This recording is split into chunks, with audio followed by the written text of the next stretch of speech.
আসসালামু আলাইকুম বন্ধুরা, তোমরা সবাই কেমন আছো? আমি আলহামদুলিল্লাহ ভালো আছি। আজকে আমি তোমাদের জন্য একটু নতুন রেসিপি নিয়ে এসেছি। আজকে আমি রান্না করব মুরগির রোস্ট। তো তোমরা দেখে নাও আমি কিভাবে মুরগির রোস্টটা রান্না করলাম। একেকজন হয়তো একেক রকম করে রান্না করে, আমি আমার মতো করে রান্না করছি। তো শুরু করা যাক। এখানে আমি কয়েক পিস মুরগি নিয়েছি, এর মধ্যে লবণ দিয়ে ভালো করে মেখে নিব। তো চুলায় আমি একটা হাঁড়ি বসিয়ে দিলাম, এর মধ্যে পরিমাণ মতো তেল দিয়ে দিলাম। তেলটা যখন গরম হয়ে আসবে তখন এর মধ্যে মুরগির পিসগুলো দিয়ে দিব। এক এক করে সবগুলো পিস দিয়ে দিব।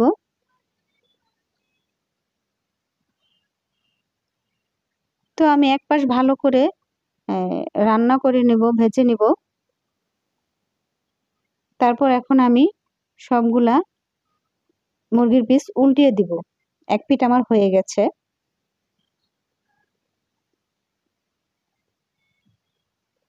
তো এখন আমার আরেক পিঠও হয়ে গেছে, ভালো করে ভাজা হয়েছে দোনো পিঠই।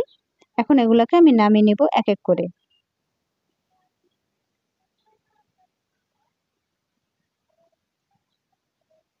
তো ওই তেলের মধ্যে, ভাজা তেলের মধ্যেই আমি আর কিছু তেল দিয়ে রান্না করব।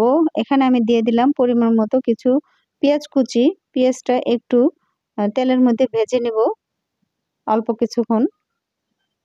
তারপর এর মধ্যে দিয়ে দিব পেঁয়াজ বাটা। পেঁয়াজ বাটাটা একটু হালকা কষিয়ে নেব। তারপর এর মধ্যে দিয়ে দিব রোস্টের মশলা। তারপর দিয়ে দিব আদা রসুনের পেস্ট। তারপর এখানে দিয়ে দিব ধনিয়ার গুঁড়া আর জিরার গুঁড়া। তারপর দিয়ে দিব স্বাদ মতো লবণ।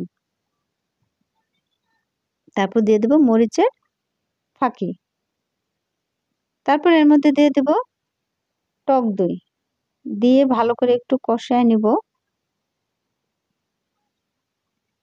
এলাচ লং দারচিনি দিতে আগে মনে ছিল না, পরে দিয়েছি এলাচ লং দারচিনি। দিয়ে একটু ভালো করে মশলাটা কষিয়ে তারপর এর মধ্যে দিয়ে দেব ভাজা মুরগির পিসগুলো, দিয়ে একটু ভালো করে কষিয়ে নিব। কষানো শেষ হয়ে গেলে এর মধ্যে আমি দিয়ে দেব, এই তো আমার কষানো শেষ হয়ে গেছে। এখন এর মধ্যে দিয়ে দেব চিনি।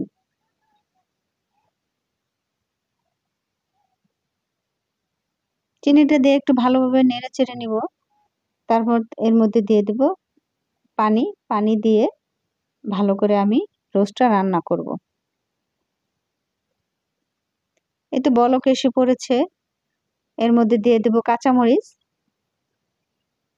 তারপরে আবার ঢাকনাটা ডেকে কিছুক্ষণের জন্য রান্না করব।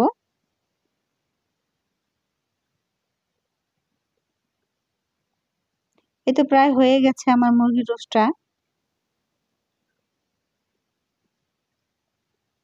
এখন হয়ে গেছে মুরগির রোস্টটা। মুরগির রোস্টটা আমি চুলা থেকে নামিয়ে একটা বাটিতে সার্ভ করে দেখিয়ে দিচ্ছি।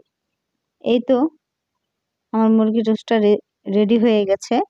দেখতে কতটা সুন্দর হয়েছে, লোভনীয় হয়েছে, খেতেও ততটা মজা হয়েছে। তো আমার ভিডিওটা যদি তোমাদের ভালো লাগে, লাইক শেয়ার কমেন্ট করবা আর আমার জন্য দোয়া করবা, আমার পাশে থাকবা। আল্লাহ হাফেজ।